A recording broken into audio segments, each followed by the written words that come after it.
Is my audio coming in? I see Steve-O is here, Wendy Hickson.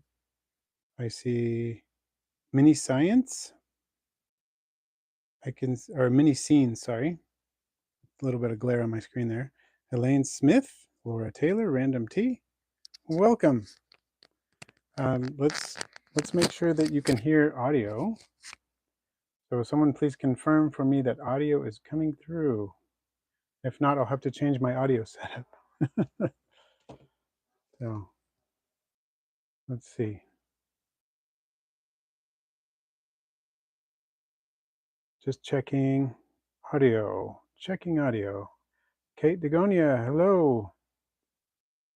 Kevin Zay, welcome. Audio is good today. Oh, excellent. Okay, good. Thank you, Kevin, and Hike With Me. Good. Glad you're all here and glad it's working. So I started just a little bit early. I'm going to have to end early too. I have to end right at 6:15 my time. Help my wife with something. So I wanted to get started right away. We're going to check out what's going on here. Hopefully you can see this all right. How's the lighting on these isopods? I think it could be a little bit better, but it's not awful. Let me see if I scoot back and see if I can change the lighting just a touch here. I think that's better. What do you think? Is that any better? Sorry, just adjusting. I think that lighting is okay. All right, Tobias, hello, and welcome. Glad you're joining in a little bit, even though you're at the concert. That's awesome. And welcome, Mark. Welcome, Kate. Welcome, 503 Theropod Hunter. All right, so what I've got here are two isopod species, two different isopod species. It was Eric. I think his last name is pronounced Levy. It could be Levi. I'm not sure. One of our patrons who had a question about distinguishing Porcellio scaber from Porcellionides prenosus. And I wanted to provide some help with that. So, Eric, I hope you're watching. I'm going to be messaging you specifically to make sure you catch this episode because this part is for you.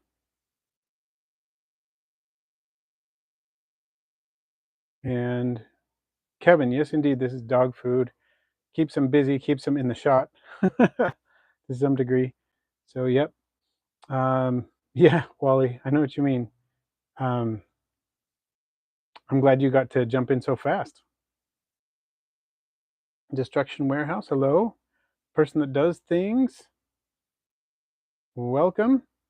Okay, so who can tell me which side is Porcellionides prenosus and which side is Porcellio scaber? And how do you tell? When you look at them, what gives it away?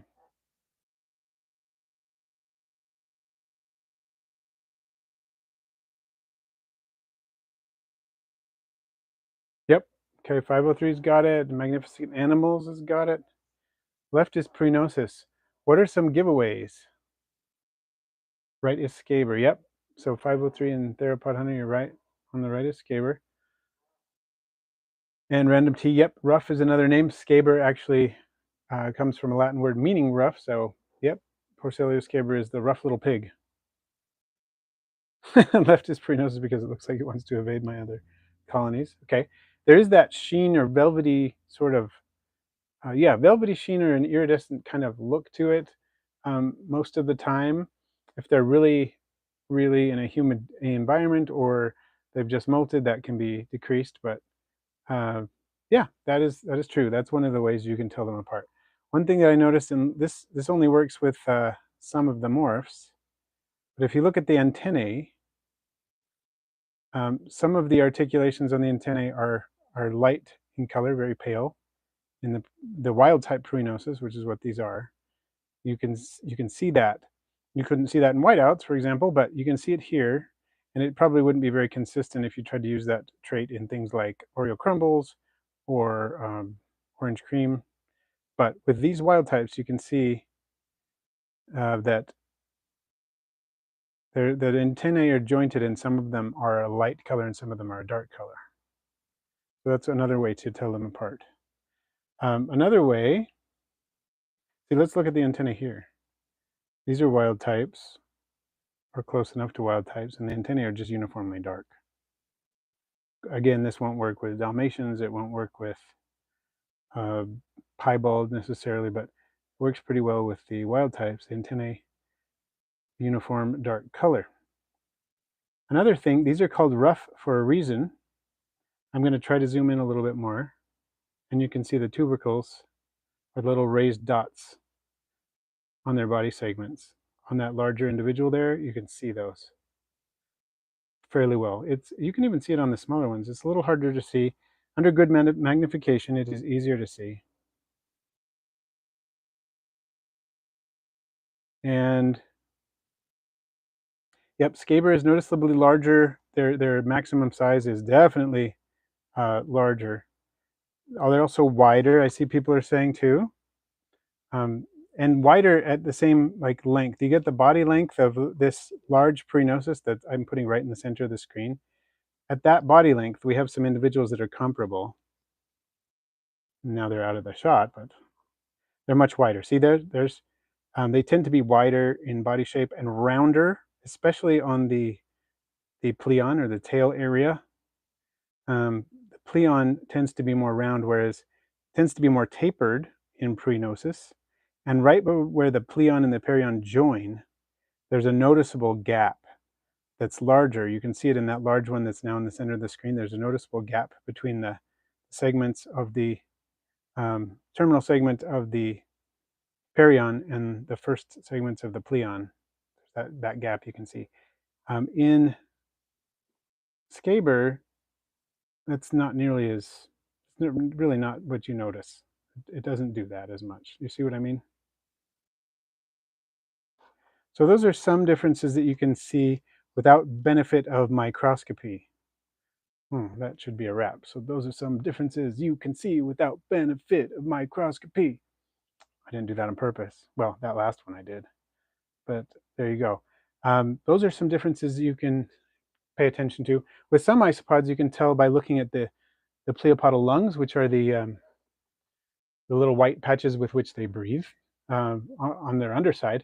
But Prenosis and Porcellio scaber have the same number of pleopodal lungs. So if you want to tell Trachelopus rathkia from Porcellio scaber, which can be hard to do, you can count the pleopodal lungs. They have a different number. I believe Trachelopus rathkia has 5 pairs, and Porcellio scaber just has the 2. So that can be a way to tell as well. Do I do taxonomy, a person that does things? I dabble a little bit in it. I'm not like a professional taxonomist or anything. I just dabble a bit. Yotaro, hello. How's the Anole doing? Or Anole? Young lad, Sean Meister, welcome. Joseph, hello.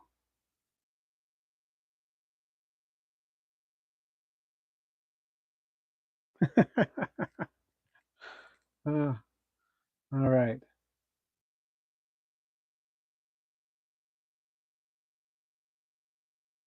I had an interesting experience. I want to get you something to look at while I'm talking this. Oh, Destruction Warehouse. I love it. Russ Clinton, Canadian Girl as a rap group would be hilarious. Well, this weekend we might get a chance to do that because I will be hanging out with both Clint and the Canadian Reptile Girl and other animal YouTubers. So looking forward to that this weekend, Friday and Saturday, both days.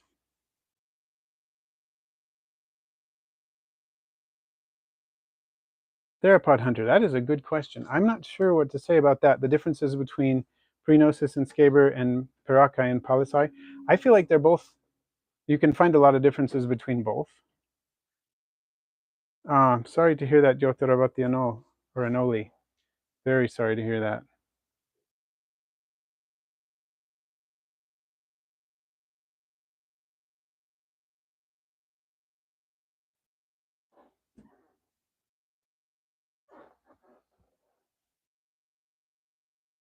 All right. I'm going to be back in just a moment.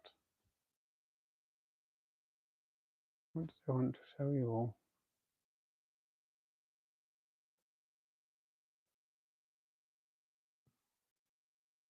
So I hope that helps Eric. And Eric, I hope you catch this because apparently you're not in the live stream. Maybe you'll be in the dead stream or the replay.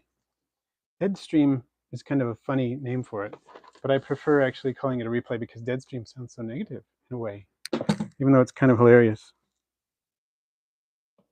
Okay, so I wanted to talk to you about something and show you something at the same time, but they're not the same things. I don't know how this is going to go. We're going to try it. We are going to try it. Okay. Who can tell me what species we're looking at besides the little soil mite that I just saw wandering about? Which species?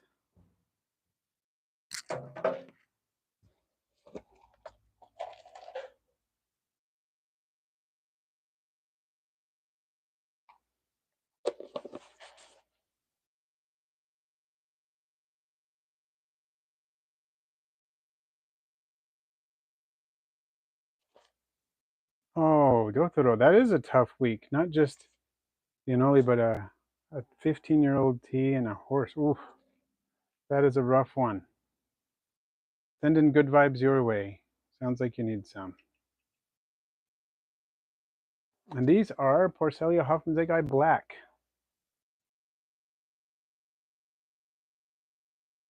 So this is what I wanted to tell you that I thought was pretty cool, okay, as we're watching these little guys munch.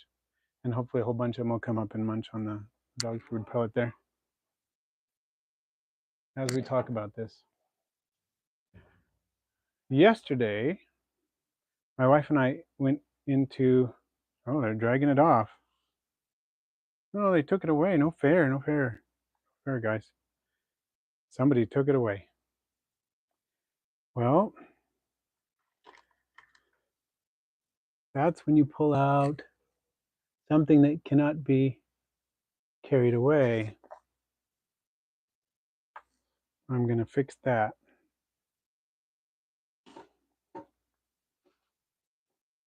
Oh, that's crummy. I'll change the angle. The angle was not working for me, or probably for any of you either. But there, that's better. We'll get some munching on some free mysopod chow. That'll keep him in one spot. Okay. So I was going to tell you, my wife and I went up to the canyon. We hadn't been in a while because of illness in the family and just generally being busy and whatnot, and bad weather and whatnot. Well, not bad weather, but weather unsuitable for hiking. And we had a good day yesterday, and I was freed from some commitments I usually have in the evening on Tuesdays. And so my wife and I decided to do that, got up into the canyon, saw some pretty cool things. But one of the most amazing things we saw, and if you've seen my Instagram post today, you'll know a little bit about it.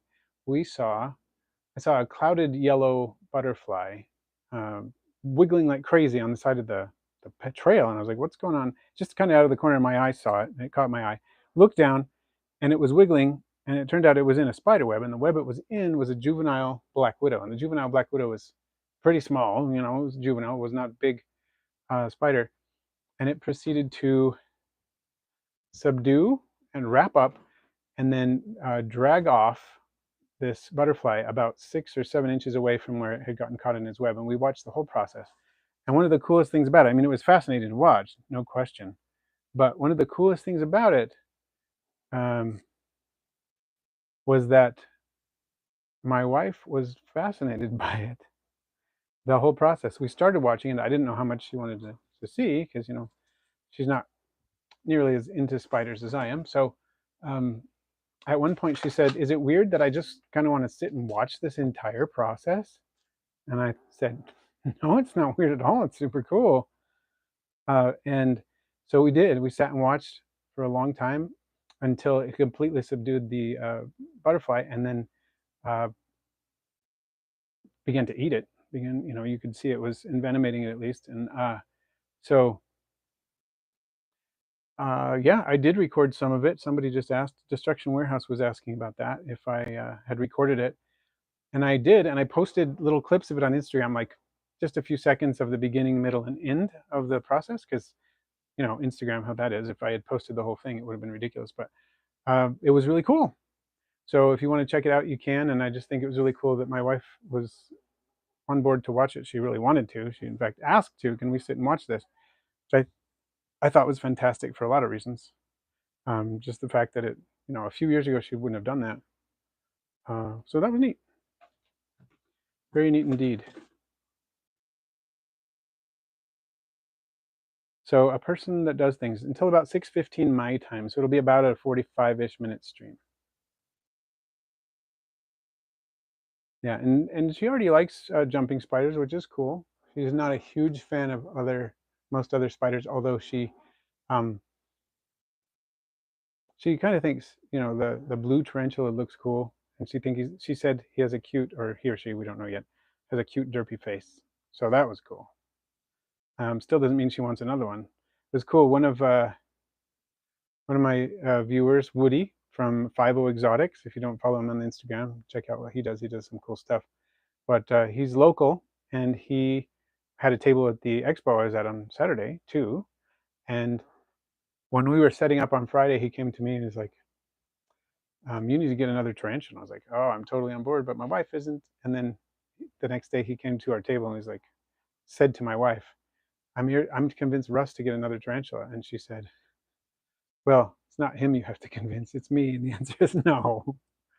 But he did give us something that wasn't a tarantula, which is super cool, and I want to show you that in just a minute.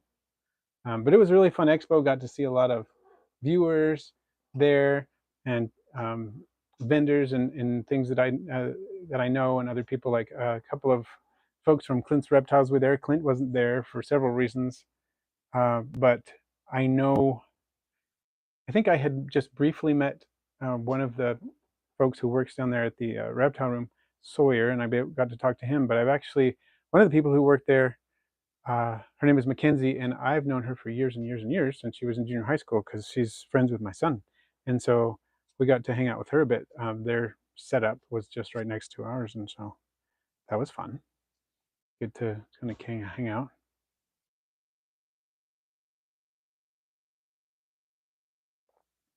So the blue tarantula I like is not that I like all the blue tarantulas, what I'm talking about. Um, the blue tarantula that I have is Dolichophili diamantinensis, or the Brazilian dwarf blue beauty.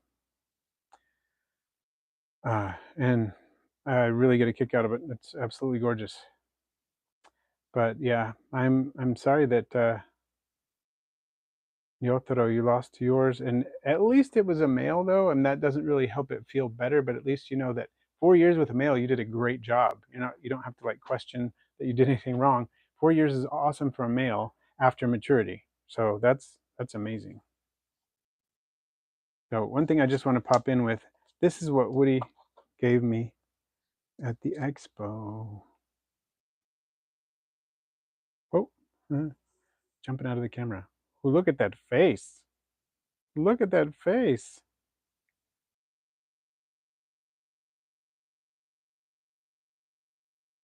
Anybody recognize this species? I know you can recognize the general taxon without any trouble. I'm not actually sure which species. I know the genus. And I have one other. I have an adult of these too, but now I have two, so maybe I'll get a pair eventually. Oh, I don't want you getting out. This is a true scorpion. None of the pseudoscorpions have a telson, a tail. So this is a true scorpion. And random T, you got it. It is an Asian forest scorpion. So Heterometrus is the genus, not sure which species. It is captive bred, just like my other one. I got my other one when it was probably really close to this size. I just had to move it out of the shot so I could keep it from jumping out, I think. It was not jumping, they don't really jump, but they could have climbed out of the enclosure. So yep, Asian forest scorpion, Heterometrus, to go with my little one. So now I have 3 scorpions again. I have 2 Asian forest, 1 adult, 1 very small juvenile, and then I have a Hadrurus arizonensis. Common name is giant hairy or desert hairy scorpion, something like that. They use different common names for it, but it is Hadrurus arizonensis.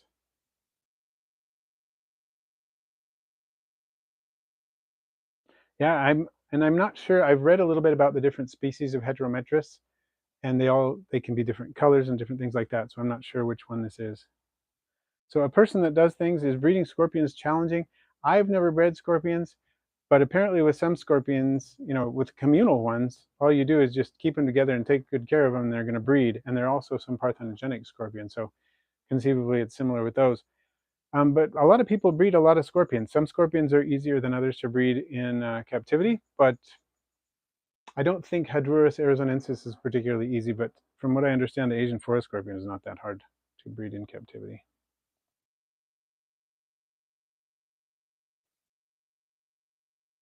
Yeah, Yotaro, I think a horse, one of those creatures you can build quite a bond with, and so that's going to make it really hard. I've never had a horse, so I can't know what it feels like to lose a horse. But I'm just imagining that that's got to be really tough for that reason, that you can create such a bond with horses. Because I have bonded with horses before, never kept one, but I've had horses that I knew well enough that when they saw me come, and they'd run up and say hi, that kind of thing. And it's not the same as what you are dealing with currently at all, but I'm just imagining. Gonna make sure my scorpion's nice and sealed up there.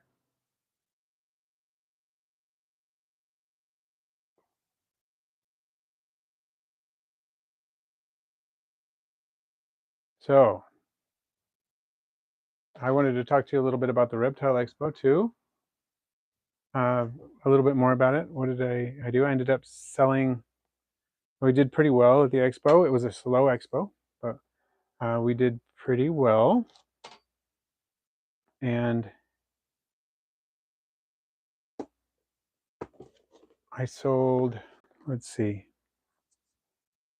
I've been trying to focus my colonies, my isopod colonies, more on species that I can actually ship. So unfortunately, these are off the list. Can't ship Hoffmannsegei,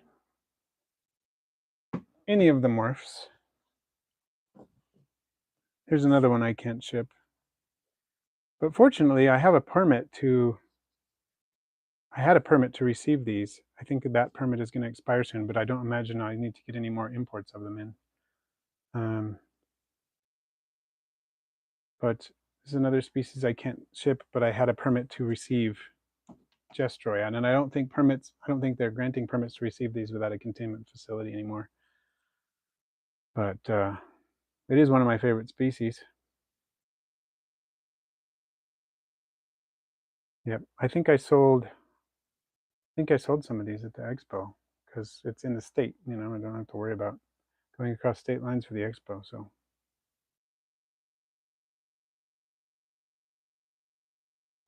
definitely one of my favorites.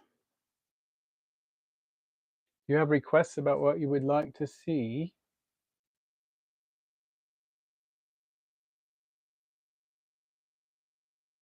I wanted to check on the Cubaris marina anemone while I'm here. So, but if you have requests and I am able to grant them, I don't mind honoring those requests. The first request we had from Eric to identify or show some of the differences between Prenosis and Scaber.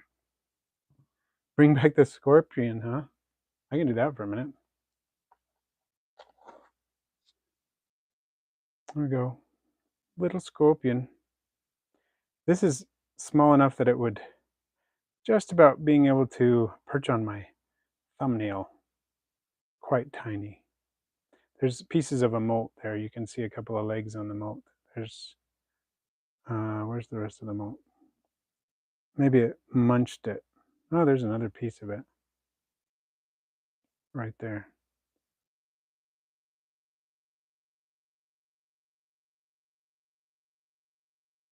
I think hopefully it's sclerotized to some degree. Now I should be able to feed it soon after it's molt. I don't want to feed it right away after the molt, but it molted before I got it, so it's probably okay now because that was Saturday. And it's Wednesday now, and it's a small scorpion, so it's probably fine.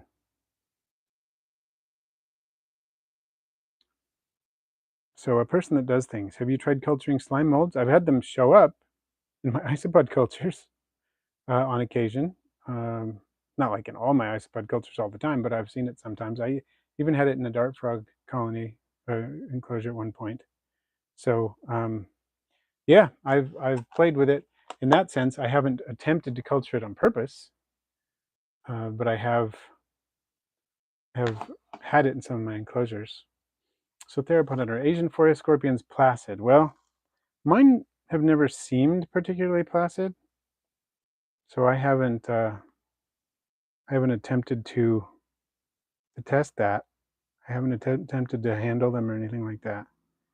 But I've seen people do it. I haven't personally. I'm not all that keen to be. I don't really have like a fear of scorpions. I'm just not keen to be stung, even if they're, they're not medically significant, the heterometrus, but I'm not excited about being stung.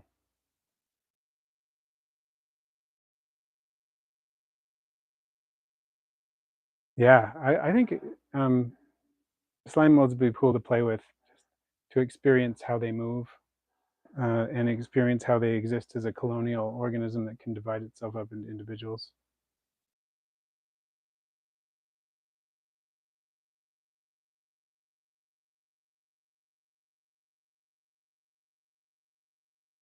So, Steve-O, an isopod YouTuber, kind of quit? Hmm. Sorry to hear that. But I do understand that, the way life goes, life changes fast and sometimes, and you have to figure out what to do. You have to reevaluate. That's the responsible thing to do. And if it means you have to, find new homes for some isopods and so on, then that so be it. I mean, that's sometimes the way it is. And you can't judge someone for doing that. That's a responsible thing. I'm not saying you are judging someone for doing it. I'm just saying, obviously, you're not judging them for it. But it is kind of sad. I wonder if it's an isopod YouTuber that I know, because I do know a number of them. Aqua Garden Zen, good to see you here. So we did honor one request to see the Asian forest scorpion. If you have another, let me know.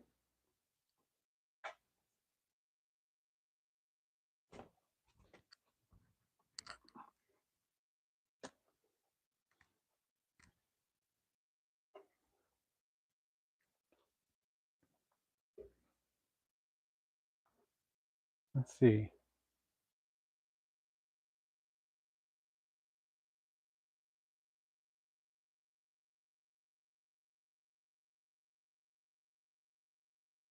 So they are indeed zingers. Oh, you want to see if we can see Flat Stanley 503? And a whip scorpion. Okay, we're going to see Flat Stanley if we can, and we're going to see a whip scorpion. I don't know, that Supreme Isopod shell is probably going to fall to the ground when I flip this, but they're not going to care. They'll still eat it. And welcome, Aqua Garden Zen. Okay, putting the Jestroy zingers away, and I'm getting Flat Stanley, hopefully. I'm going to try, anyway. I need to just put a cool poster under there, okay?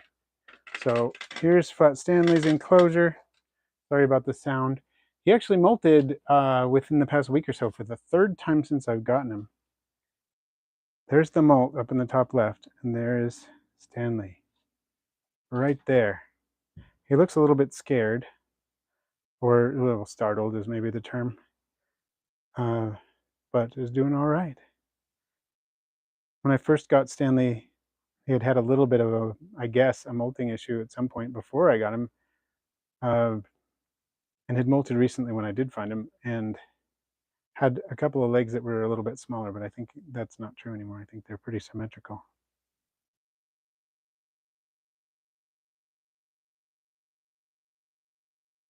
So I wish we could get a better view, because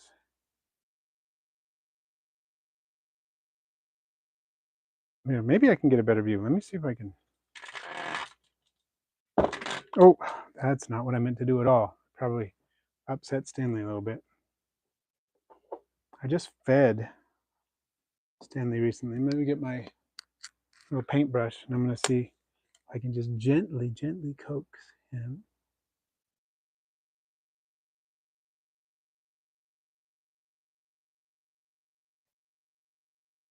Whoa.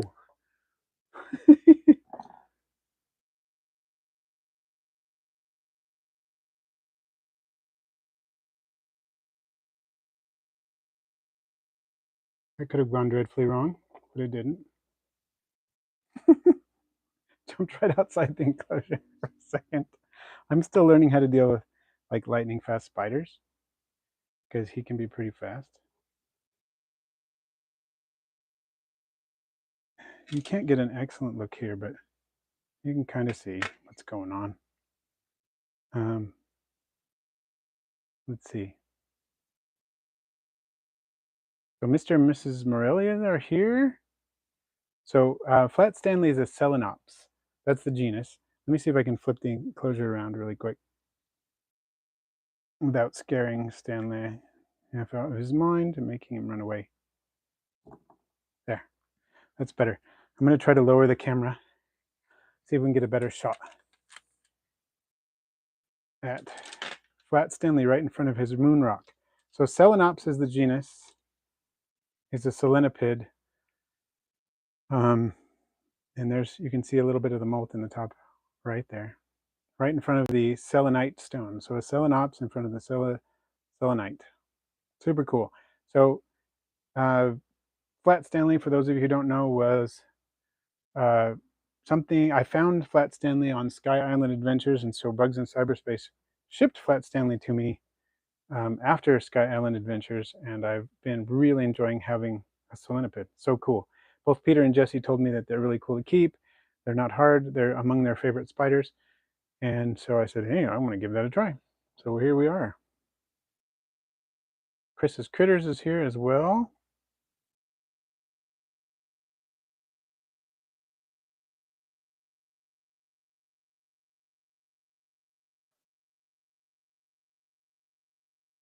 How do you recommend starting a channel for bugs, plants, that kind of stuff? Well, my number one recommendation, I have two of them that I'll give you right now. One of them is make sure you have like 2 months of videos completely edited, completely uploaded. You put in all the metadata, you put the thumbnails, they're all ready to go before you publish any of them, so that you can begin releasing on a schedule and you'll be caught up. That's huge. And I'm telling you that because I didn't do that, and I should have. Okay. So I will say that. The next thing is be consistent, and that preparation will help you be consistent. So if you do that and then you make more than the number of videos that you need to make to stay caught up. So let's say you release one video every week and you have 2 months of content before you even start releasing, right? Then make sure you make at least 6 videos a month, and then you'll never get behind.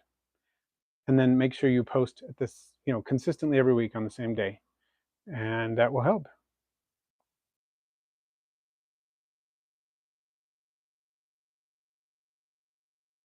So 503, does he predominantly hang out on the walls? A lot, yes. A lot on the selenite crystal, like this morning. I think it was this morning I came in here and it was resting on the selenite crystal, and it was a perfect shot, and I came up and I spooked him and he darted away. Him or her, still don't know. Darted away, so that was sad. But I have gotten shots of that before and it looks super cool. And it does have a little scraped burrow, not burrow, but kind of a little scrape under one of the rocks, and goes there sometimes, but it's generally there on the on the walls of the enclosure or on the rocks, and seems to be out and about during the day too, not just at night, which is awesome.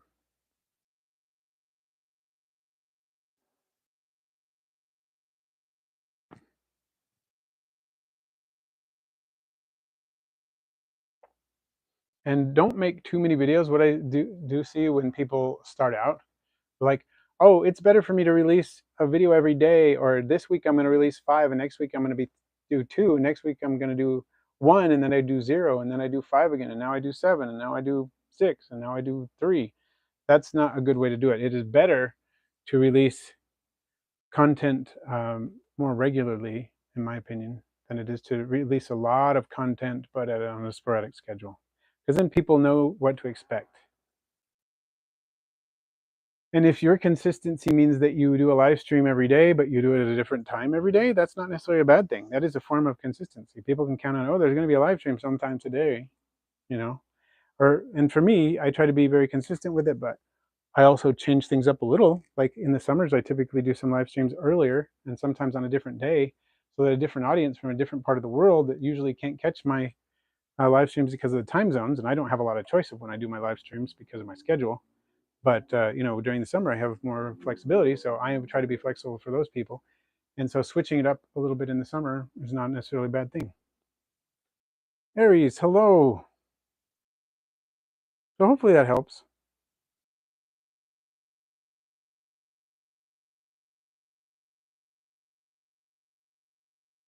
And I already forgot the other request. Oh, no, I didn't. I remembered. It was a tailless web scorpion, which can teleport, but not quite as quick as Flat Stanley, I feel like. They're pretty fast.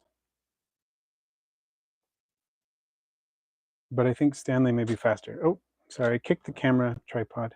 I'm going to put Stanley back up on the shelf. I think Stanley could stand another meal. I fed him the other day, but I'm going to see if I can take this one out. This one is fairly good with handling, so I'm going to try it. I don't think as good as Myrtle, my old female that I used to have, that I raised from very little and handled a decent amount. Not super often, but enough that I think she was pretty used to it. Oh, sorry. Keep kicking.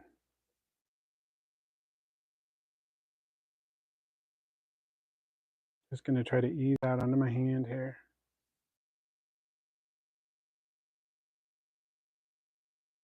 And it teleported to the other side of my hand. There it is. Yep, good luck with those additional 2 hours. Aqua Garden's in. So, Steve-O, what are winters like where you are in Utah? They're not as bad as they are in some parts of the world, but they're pretty severe. They're bad enough that there are plenty of killing frosts every winter. Sometimes there are weeks when we have plenty of snow. Last year, the coldest temperature that I witnessed, that I looked at the weather report and saw what temperature was, it was 0 degrees Fahrenheit. So pretty cold. It's not like, I know there are places where other people live in the country or other parts of the world where it's much colder than 0 degrees Fahrenheit, but still, that's pretty cold. It's a lot colder than freezing. So that's how cold it can get. It usually doesn't get that cold, but it very often gets below freezing from about mid-October to about mid-May. There is a danger of frost typically during that time. It can happen and often does. So hopefully that gives you an idea.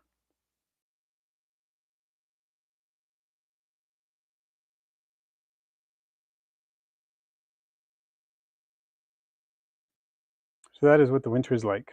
Elevation is about 4,500 feet. Is that close to what yours is, Sean? Yeah, I love their little antenniform legs. I think it's kind of funny that he's folding himself up so much. See if we can zoom in on that little face, shall we? Someone who's arachnophobic and logs into the live stream right now, I feel sorry for them. But that is something you got to expect to see on my channel, because I do have a lot of arachnids. I was talking to Richard from the Torrential Collective, which if you watch his channel, you should. If you don't, but you should definitely keep your eye out, because we're going to have an episode together really soon on his channel. We were talking about the idea of me doing all my arachnids video, because I have a decent number and a decent assortment of arachnids, and I should do it. I think that would be fun.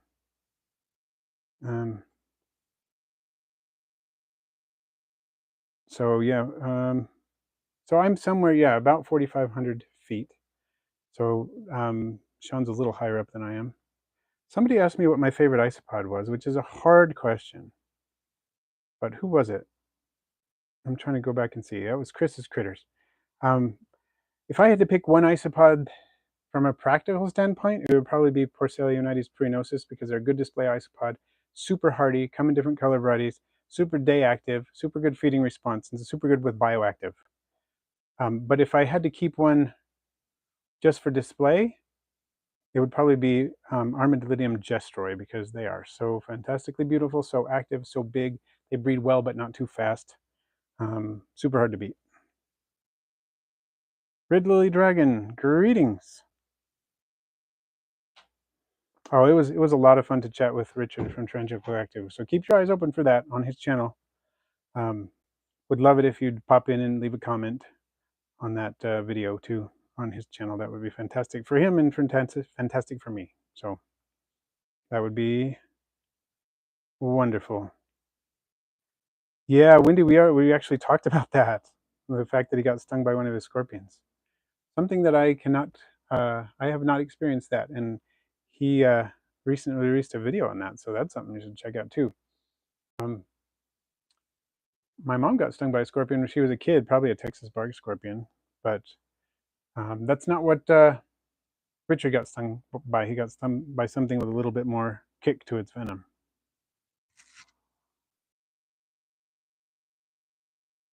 So Chris's critters, you have Porcellonides prunosus and Gestroy, but duckies.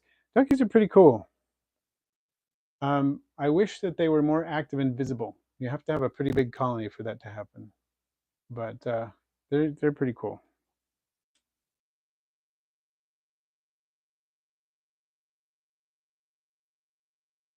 So no notifications for you, Frank, huh?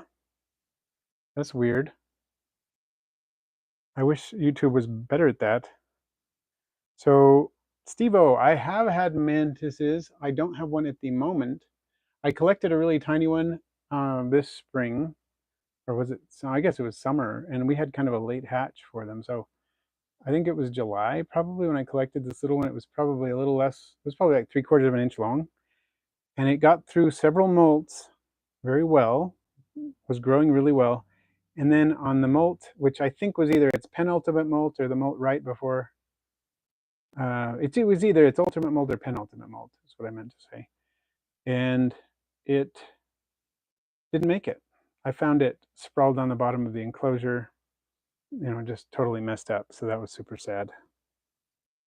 So I don't have any right now, but I do keep mantises. I've had Chinese mantis, I've had Carolina mantis, I've had the ghost mantis, and I've had an orchid mantis and a couple of giant Asian mantises.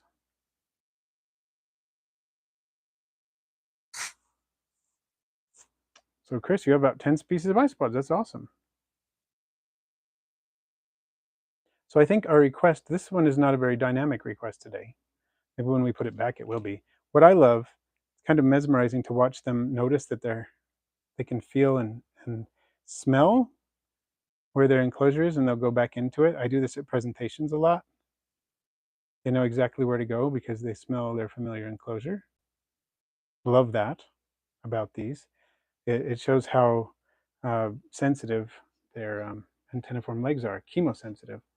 They're chemosensory organs as well as tactile organs, which I think is fantastic.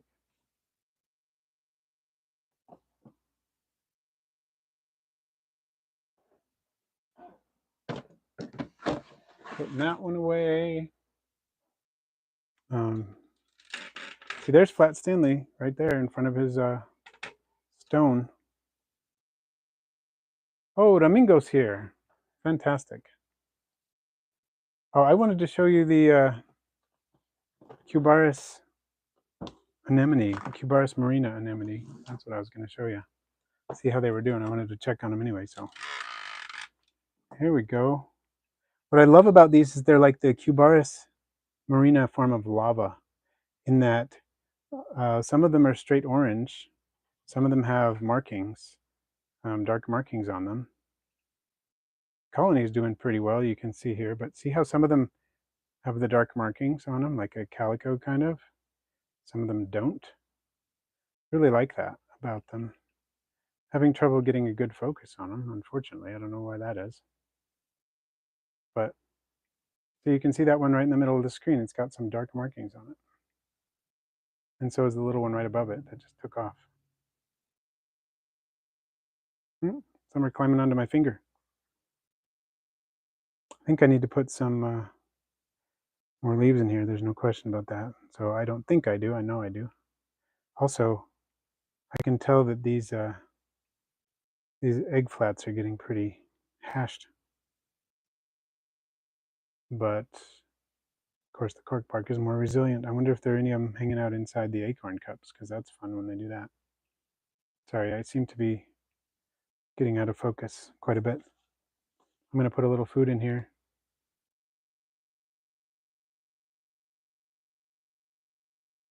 So I'm checking the chat out as I feed these little guys.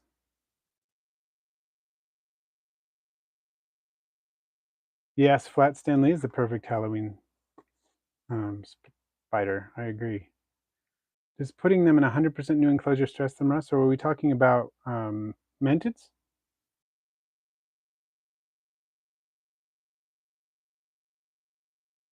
So Pedro says, "This is the nicest I've seen this species to date. Thank you for the great footage." Oh, you're talking about the anemone, Pedro?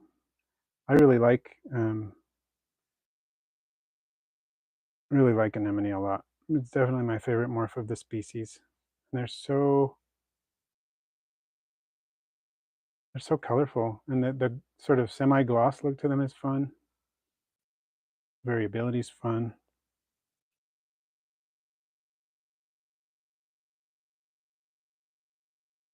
Oh, a little gecko jumped on your hand. That's so awesome, Ramingo. Love that when that happens. Yeah, I've got some pretty good light on these guys. I always have this LED bank right above this filming area so that people can really see what the isopods look like. Yes, 503, these are a Marina morph. They are true Cubaris Marina. And they're a morph. I'm not sure of their origins other than that, but yeah. It is possible. Some people have said that many isopods with these mottled colorations may actually be harboring some sort of microbe, like some sort of virus or bacterium or something that affects their color without hurting them. Yeah, I have permits to ship these guys now. I redid my permits recently, and all my isopod permits are done. I can ship Cubaris Marina to most states. So I don't have a ton of these yet. I'm probably going to let these breed a little longer, but yeah, Marina, so easy to get. How do isopods deal with cold temperatures, Ramingo asks. Well, it totally depends on the species. Some can handle it and some will die. Generally, a lot of the temperate species are okay with fairly cool temperatures. Some can stand temperatures actually below freezing for a short period of time, but the tropical ones don't do too well. You can actually get rid of dwarf whites in an isopod enclosure if it's a temperate isopod species, not a tropical one. You can put them in there in the fridge overnight, and the temperate species will be okay, and the dwarf whites won't because they're a tropical species. Well, it is just about time for me to cut out because I'm going to go help my wife with that thing I was talking about. So that's why we're ending early today. But thank you everyone for joining, and I really appreciate your participation. Have a great week. I'm going to have fun down at Clint's Reptiles this weekend, and I'll be reporting back on that. So have a good one, everybody.